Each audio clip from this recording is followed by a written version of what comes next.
warahmatullahi wabarakatuh. Perkenalkan, saya Afan Agusta, calon guru penggerak angkatan ke-9 dari SDN 1 Sumberjo, Kecamatan Batuwarno, Kabupaten Wonogiri. Pada hari ini saya akan melakukan percakapan pra-observasi dengan rekan saya, Bapak Budi Prasetyo, SPD SD. Beliau adalah guru kelas di SDN 1 Sumberjo, Kecamatan Batuwarno. Assalamualaikum warahmatullahi wabarakatuh, Pak Budi. Waalaikumsalam warahmatullahi wabarakatuh. Ya, pada hari ini kita akan melakukan percakapan pra-observasi sebelum nanti saya akan mengamati jalannya proses pembelajaran yang Bapak lakukan di dalam kelas. Adapun tujuan dilakukannya supervisi adalah untuk mengetahui dan juga mengevaluasi jalannya proses pembelajaran yang Pak Ludi laksanakan di dalam kelas. Hari ini kita melakukan percakapan pra-observasi sebagai persiapan awal sebelum nanti Bapak melakukan kegiatan pembelajaran agar lebih siap dan lebih percaya diri sehingga memberikan pembelajaran yang terbaik dan menyenangkan bagi murid. Mohon izin ya Bapak agar beberapa pertanyaan yang akan saya lakukan yang akan saya sampaikan nanti. Yang pertama, berkaitan dengan tujuan. Kira-kira apa tujuan pembelajaran yang ingin Bapak capai nantinya? Ya, berdasarkan rancangan pembelajaran yang saya tuliskan di sini, ada 4 tujuan yang ingin saya capai. Yang pertama, dengan membaca teks bacaan, peserta didik dapat menjelaskan makna negara kesatuan Republik Indonesia dengan mudah. Yang kedua, dengan mengamati gambar dan video, peserta didik dapat menganalisis arti penting keutuhan negara kesatuan Republik Indonesia dengan benar. Dan yang ketiga, dengan mengamati gambar dan video, peserta didik dapat mengidentifikasi faktor-faktor yang dapat memperkuat keutuhan negara kesatuan Republik Indonesia dengan benar. Yang keempat, dengan mengamati gambar dan video, peserta didik dapat memberi contoh sikap dan perilaku yang menjaga lingkungan sekitar dalam upaya menjaga keutuhan negara kesatuan Republik Indonesia dengan benar. Baik Bapak, nah sekarang bagaimana dengan area pengembangan yang ingin Bapak capai atau ingin Bapak lakukan nantinya? Baik, untuk area pengembangan yang akan saya lakukan adalah memperdalam keterampilan dalam menganalisis, menyimak, mendengarkan, dan berbicara sehingga dapat meningkatkan kreativitas siswa.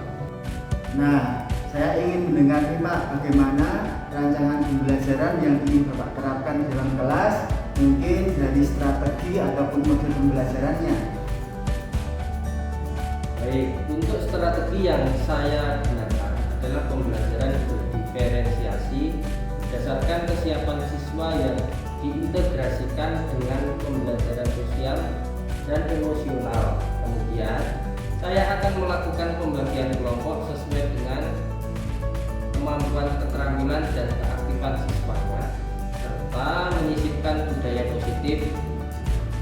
Model saya menggunakan model pembelajaran berbasis masalah atau problem based learning.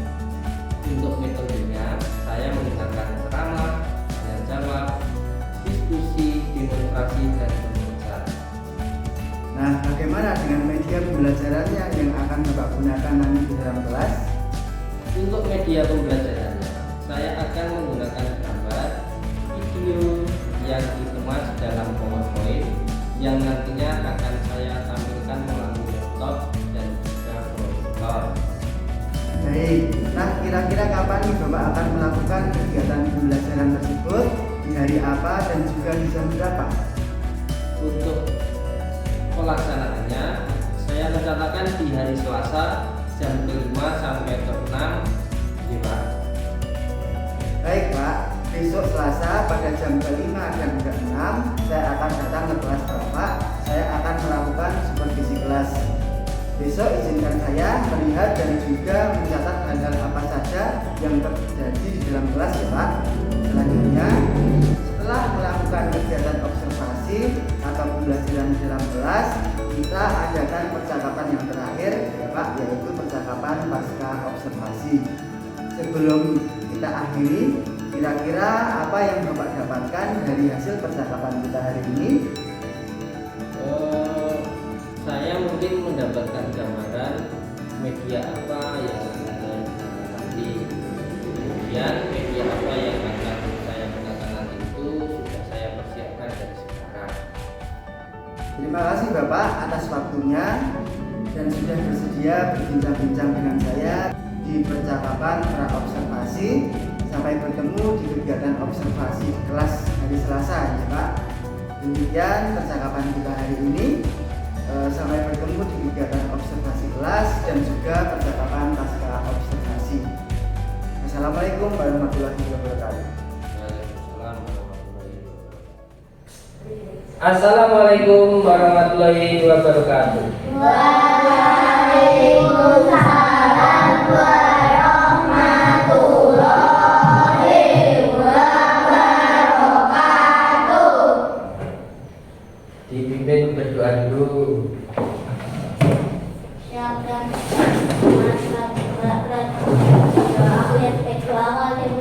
Ya Allah, hamba mohon bimbingan agar dapat lancar menerima pelajaran ini. Jadi sebelum kita memulai kegiatan apapun, sebaiknya kita selalu berdoa supaya diberikan kelancaran dan kemudahan oleh Allah Subhanahu wa Ta'ala dan melimpahkan rahmatnya sehingga kita diberikan kesehatan dan mendapatkan ilmu yang bermanfaat. Selain berdoa sebelum belajar, apa saja apalagi doa yang kalian sering lakukan?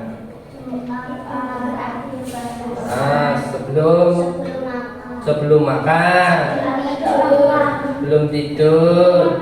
Kalau doa untuk kedua orang tua biasanya setelah apa? Setelah sholat. Tepuk PPK. Religius, nasionalis, mandiri,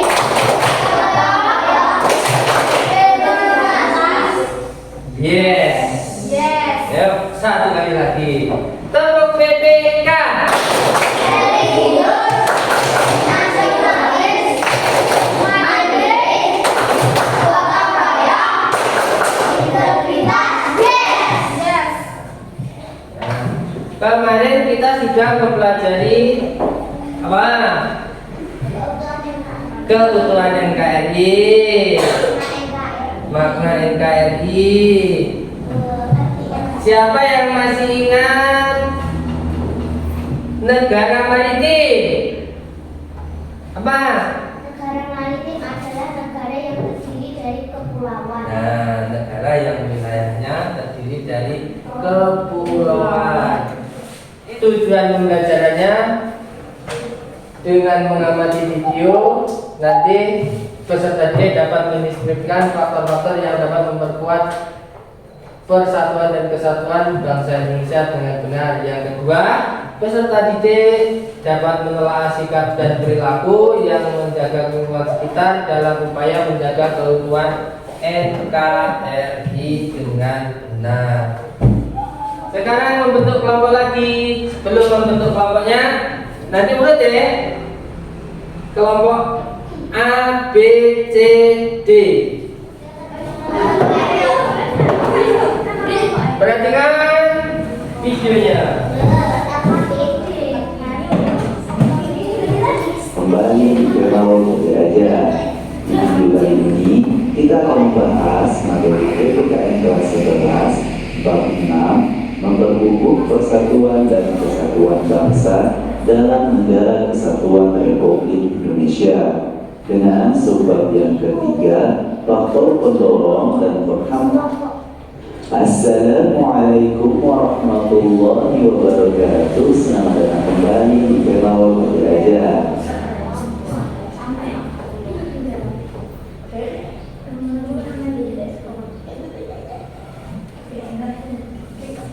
Dari yang pertama, faktor pendorong persatuan dan kesatuan bangsa Indonesia. Persatuan dan kesatuan dalam Negara Kesatuan Republik Indonesia adalah hal yang mutlak dipertahankan dan terus diperkuat dalam seluruh aspek kehidupan. Kita harus menghindarkan diri dari perbuatan-perbuatan yang dapat menimbulkan perpecahan bangsa. Misalnya merendahkan suku bangsa lain, menganggap sukunya lah yang paling baik, dan sebagainya. Kita harus memupuk persaudaraan dengan sesama warga negara Indonesia. Persatuan dan kesatuan dalam NKRI adalah hal yang mutlak dipertahankan dan terus diperkuat dalam seluruh aspek kehidupan. Kita harus menghindarkan diri dari perbuatan yang dapat menimbulkan perpecahan bangsa, misalnya merendahkan suku bangsa lain, menganggap sukunya lah yang paling baik. Kita harus memupuk persaudaraan dengan sesama warga Indonesia agar persatuan bangsa senantiasa terjaga.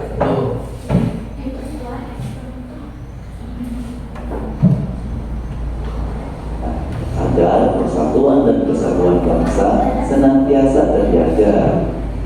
Nah, ada 3 faktor yang dapat memperkuat persatuan dan kesatuan dalam Negara Kesatuan Republik Indonesia, yaitu yang pertama, Sumpah Pemuda, Asa dan sebagainya dapat dipersatukan dengan menjalankan nilai luhur dan etika. Ketiga faktor tersebut merupakan pemersatu seluruh bangsa Indonesia. Jadi faktor yang dapat memperkuat kesatuan dalam NKRI, yang pertama Sumpah Pemuda, yang kedua Pancasila, dan yang ketiga semboyan Bhinneka Tunggal Ika.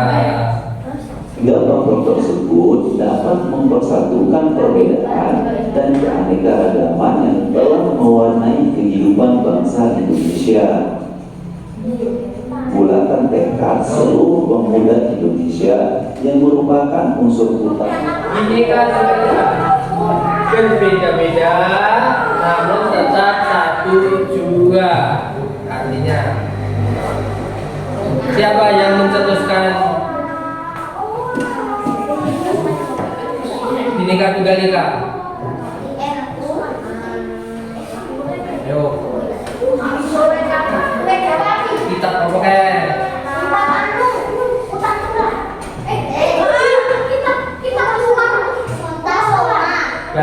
Ya, kitab Suta Suma, bahasa Sanskerta. Pengarangnya Empu Tantular. Jadi sudah sejak zaman dulu Bhinneka Tunggal Ika itu sudah ada. Karena apa?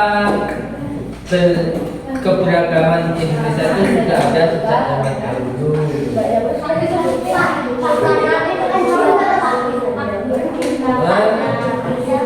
Terus sikap dan perilakunya itu bisa dalam menjaga keutuhan NKRI boleh sikapnya tulis berdua ini. Hasil pengamatannya tadi bacakan, dipresentasikan.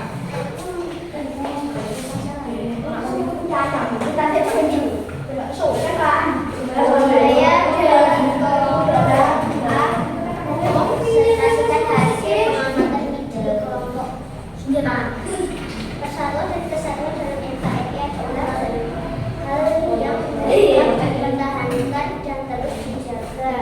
Contohnya Sumpah Pemuda, Pancasila, Bhinneka Tunggal Ika. Sumpah Pemuda adalah sumpah yang menunjukkan kebebasan tekad seluruh pemuda Indonesia yang merupakan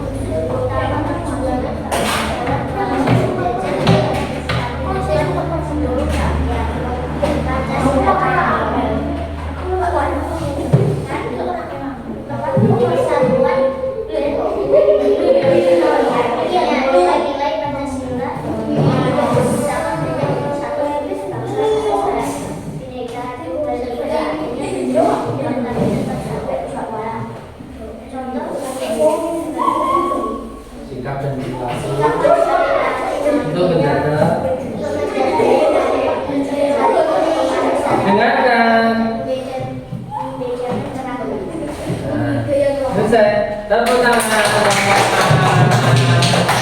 Kelompok B.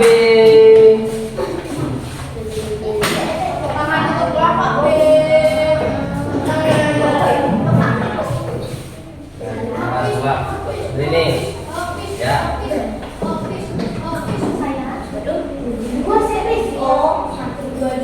Nama kelompok B. Nama saya siapa B ya? Tani. Tetap di tempat saja untuk mengerjakan soal evaluasi.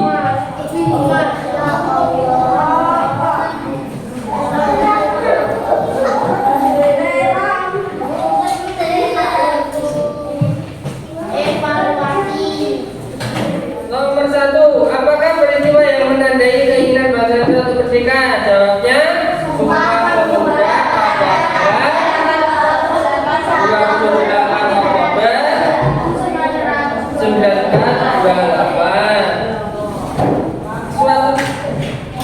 Jelaskan dari mana sikap tentang air. Suatu cara berpikir bersikap yang menunjukkan kesetiaan, kepedulian dan penghargaan yang tinggi terhadap bangsa.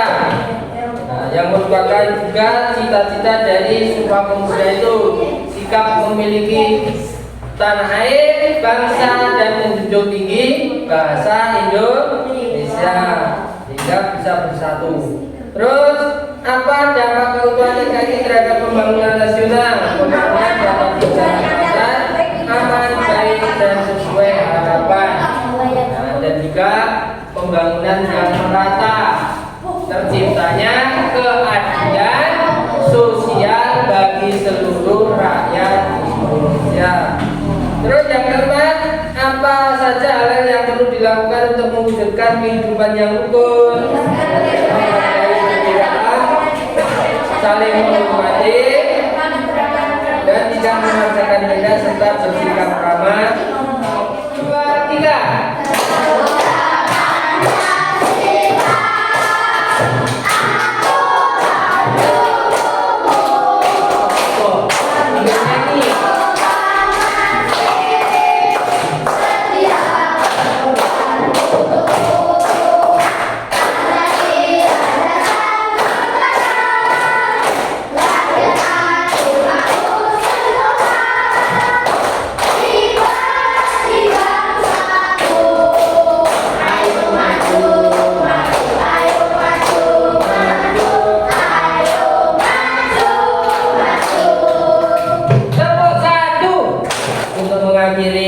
Pembelajaran pada hari ini, marilah kita membaca hamdalah bersama-sama. 1, 2, 3. Akhirul kalam. Wassalamualaikum warahmatullahi wabarakatuh.